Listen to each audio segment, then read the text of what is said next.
Tag link. Isso mesmo. Você quer fazer um link, linkar alguma coisa, o seu documento, a um outro documento, você vai utilizar essa tag.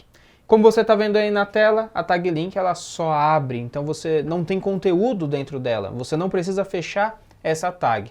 E não se confunda, talvez você tenha visto o uso muito comum dessa tag com CSS, mas ela não serve só para você linkar um documento CSS na sua página não. Tem muito uso para tag link e vamos ver nesse vídeo. A tag link, como nós falamos, serve para você linkar um arquivo externo. Ele pode ser um arquivo CSS, é muito comum que seja um CSS, mas pode ser até um outro arquivo HTML, pode ser a referência para um outro link, uma outra página, que você não faz nem ideia qual seja o conteúdo dela. Pode ser um ícone, por exemplo, aquele favicon que aparece em cima do navegador, quando você está ali nas abas, no seu Chrome ou no Firefox, ou então quando você salva nos favoritos, é também utilizado.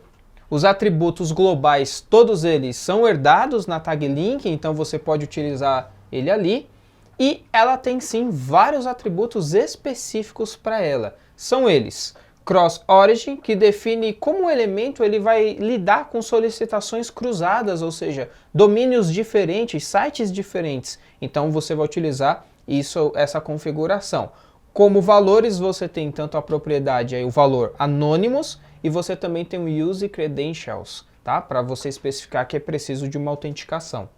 Você também tem o atributo href, que é parecido com o href lá da tag A mesmo, para fazer links para outras páginas. Como a gente disse, tag link linka um outro documento. Então, quando você utiliza o href, aqui vai o caminho ou o link desse outro site ou desse outro documento, e o valor que se espera é uma URL. Nós temos também o hreflang. Isso define qual é a linguagem do outro documento, o documento que você está linkando. Isso é muito importante para SEO, é importante para leitores de tela, para escolher o idioma correto ou então fazer a tradução dessa outra página. Nós temos o atributo media, que define qual é o dispositivo que se aplica a esse link. Por exemplo, se você estiver falando de CSS, nós podemos ter um arquivo .css para telas de display, monitores, nós podemos ter um link CSS para uma impressora, por exemplo. Então, quando você vai imprimir um arquivo, é utilizado um link diferente. Nós temos também o atributo rel, que define o relacionamento do documento HTML atual com o documento que você está vinculando. E aí é onde entra a maior diversidade de opções dessa tag link. São elas: alternate, autor, DSN prefetch, help, icon, license, next, pingback, pre-connect, prefetch, preload, pre-render, prev search e style sheet, que é o mais comum CSS.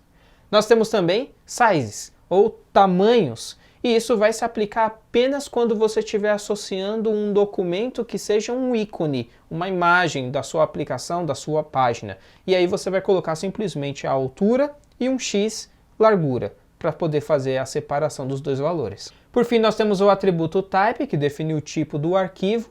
O mais comum, o padrão vai ser o text/css, mas como nós dissemos, pode ser uma imagem PNG, pode ser uma imagem ícone e pode ser qualquer outro tipo de arquivo que nós podemos especificar, tá certo? Passando para o estilo CSS padrão, o link ele tem um display none, então mesmo que você coloque dentro do bar ele não vai aparecer, não vai empurrar elemento, não vai afetar em nada na sua página, mas não é comum você utilizar no bar. O comum mesmo é os links estarem sempre dentro da tag head. Esse é o recomendado e é uma boa prática para SEO. Vamos no exemplo então ver o uso da tag link. Vamos criar aqui o nosso arquivo link.html.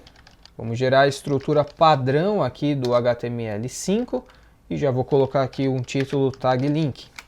O uso, como nós dissemos, tem que estar dentro da tag head, esse é o recomendado. Vamos criar aqui o link mais comum, que é o link para CSS. Nota que o Visual Studio Code ele já até carregou aqui algumas opções para a gente. Por exemplo, o rel, ou o relacionamento do meu arquivo HTML com o arquivo que eu estou linkando. Então, se é um arquivo CSS, é uma folha de estilo, tá lá o rel style sheet definido na minha tag, tá certo?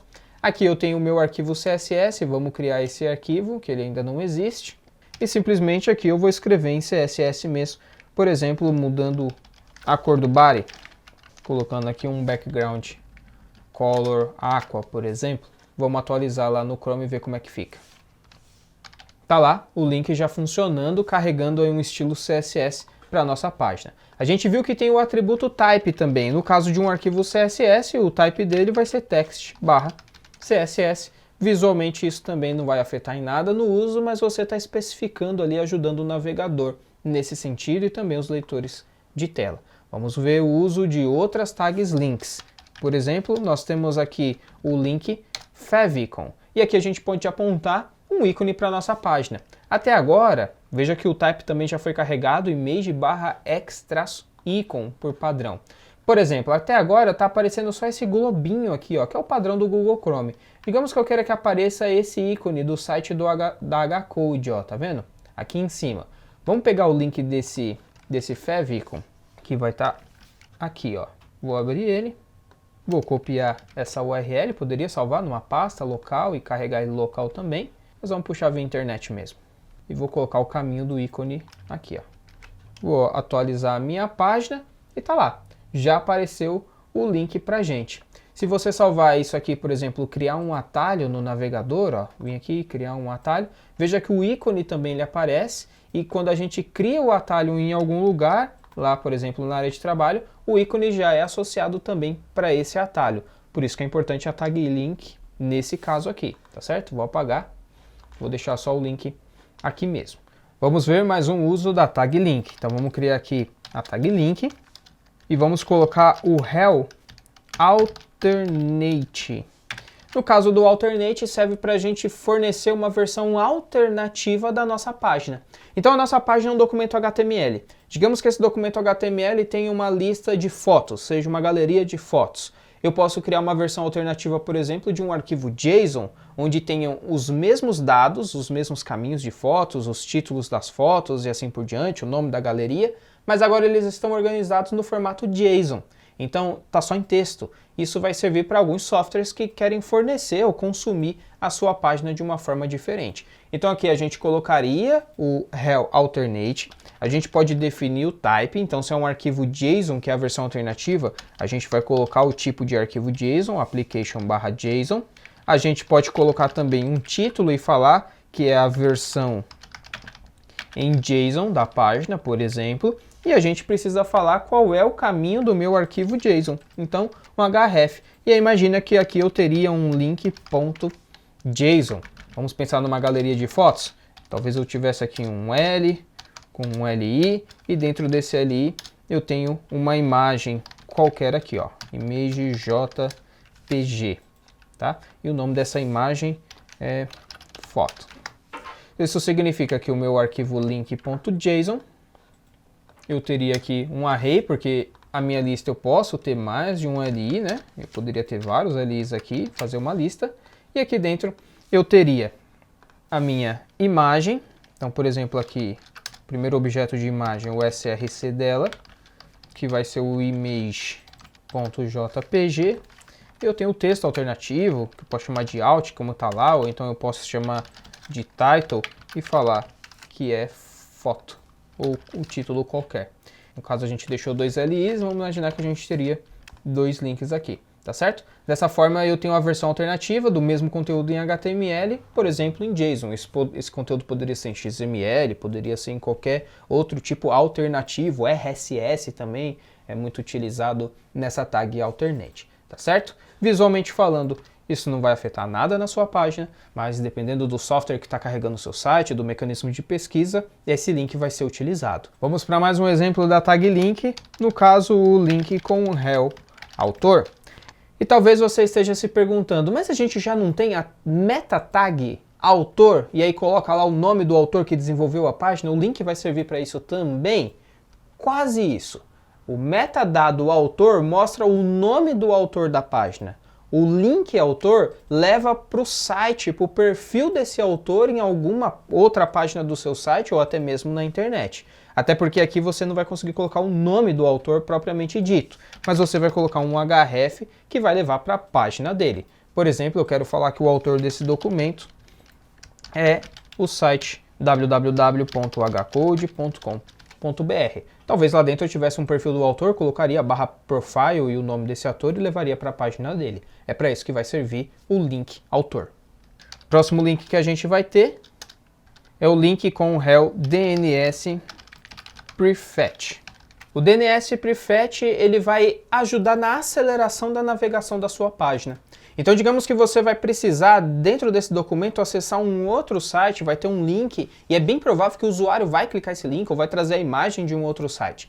Então, enquanto está carregando aí o header da sua página, o seu próprio domínio, o navegador já vai saber que ele também precisa carregar uma outra página. Então ele vai acelerar isso para você e já vai deixar pronta a solicitação desse outro domínio.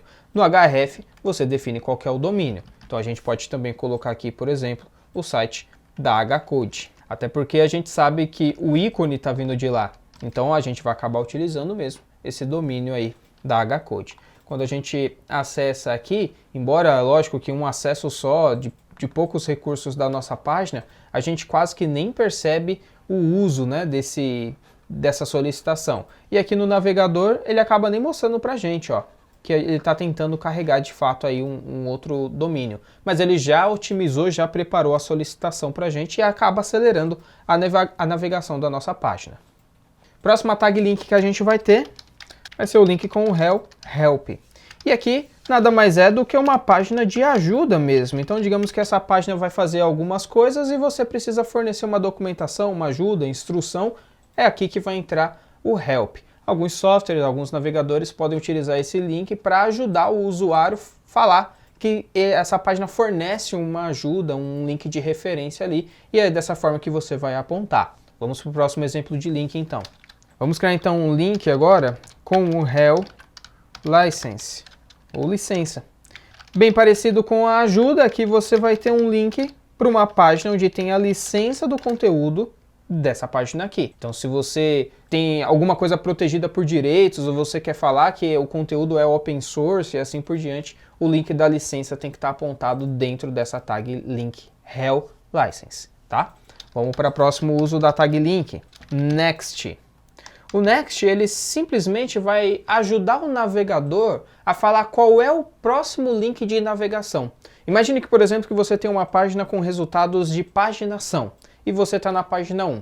A chance do usuário ir para a página 2 é muito grande. Então você pode falar que a próxima página é a página 2. E aqui você passaria o link, por exemplo, page HTML ou page 2 HTML, enfim, dependendo do padrão que você vai estar utilizando. Assim o navegador meio que já vai preparar a navegação e às vezes, talvez ele já até carregue em background a página 2. Assim como a gente tem um link para a próxima página next, a gente também tem para a página anterior, prev, tá? E aí ele vai funcionar da mesma maneira, só que a página anterior. Imagine que você vai chegar numa página e a chance do usuário voltar para alguma página é grande, o navegador já vai preparar a conexão e vai acelerar isso para ele. Próxima tag link, a gente pode copiar aqui o link DNS Prefetch e vamos deixar aqui só Prefetch. A diferença é que o primeiro ele vai fazer uma consulta no DNS, ele vai tentar resolver o caminho de DNS, e esse ele já vai tentar ir mais além, ele já vai fazer também a solicitação dessa página, tá certo? Então ele acelera mais ainda, porém ele vai consumir um pouco mais de dados. E é parecido com mais um uso da tag link, ó. Vamos duplicar também essa tag link aqui do Prefetch, e a gente vai utilizar aqui um pré-connect. Então ele já vai tentar conectar nesse outro domínio. Embora são passos diferentes na navegação HTTP, cada um vai mais profundo na conexão e deixa mais pronto o acesso desses arquivos, que podem ser outras páginas HTML ou podem ser outros recursos que você vai solicitar na sua página, como por exemplo um arquivo de imagem, um arquivo de CSS, um JS, talvez um CDN e assim por diante, tá certo? Além disso, você pode querer fazer apenas um ping em um outro site, ou seja, toda vez que eu carregar essa página, pinga para mim nesse outro endereço aqui, talvez para fazer um relatório, algo analítico e assim por diante. Nesse caso, você vai utilizar aqui o réu pingback. Isso é utilizado muitas vezes em blog, WordPress, você sempre vai ver essa tag pingback, que vai fazer só um ping, só uma solicitação, normalmente post, em um outro link de um site, tá certo? O próximo réu que a gente vai ver aqui é o preload. Preload. Parecido com os prefetch, nesse caso aqui ele vai carregar mesmo, ele não vai fazer só o fetch, ou seja, só analisar a solicitação que ele precisa fazer e se preparar para isso. Ele vai fazer o carregamento antes do necessário para facilitar ou para acelerar a navegação. Ainda temos mais um réu, que é o pré-render. Depois que a página é solicitado o DNS, é feito o fetch da navegação, é carregado os dados, ou seja, é feito o download, o navegador precisa desenhar isso na tela. E às vezes isso costuma levar algum tempo, milissegundos, talvez segundos, dependendo do que você está desenhando na tela. Então imagina que a próxima tela, o desenho não vai ser tão rápido assim. Se você já quer ir acelerando isso, você utiliza o pré-render e passa o link desse pré-render para o navegador já ir tentando renderizar isso antes. É claro que nem sempre o navegador vai fazer isso antes. Ele que decide a melhor hora, o melhor uso, se tem ali recurso disponível na máquina do usuário para fazer essa otimização para a gente. Temos mais um link, agora o Help Search. O Help Search você vai passar aqui uma URL de busca. Então imagina que no site da HCode a gente tem ali o /search, que é uma página onde você busca alguma coisa. Então eu posso falar, ó, essa aqui é a minha página do meu site, mas se você quiser buscar alguma coisa, tá nesse outro link aqui. Então você faz o link dessa referência para fazer buscas dentro do seu site, tá certo? Vimos aí quantos réus existem no HTML5, não são poucos, é muito importante para a parte de semântica, é muito importante também para desempenho, acelerar conexões e é bom analisar cada um e colocar nos lugares certos de nossa página. A gente vê mais sobre HTML5 no próximo vídeo. Até lá. Tag link, isso mesmo, você quer fazer um link, linkar alguma coisa no seu documento a um outro documento, você vai utilizar essa tag. Como você está vendo aí na tela, a tag link ela só abre, você não tem conteúdo dentro dela, você não precisa fechar essa tag. E não se confunda, talvez você tenha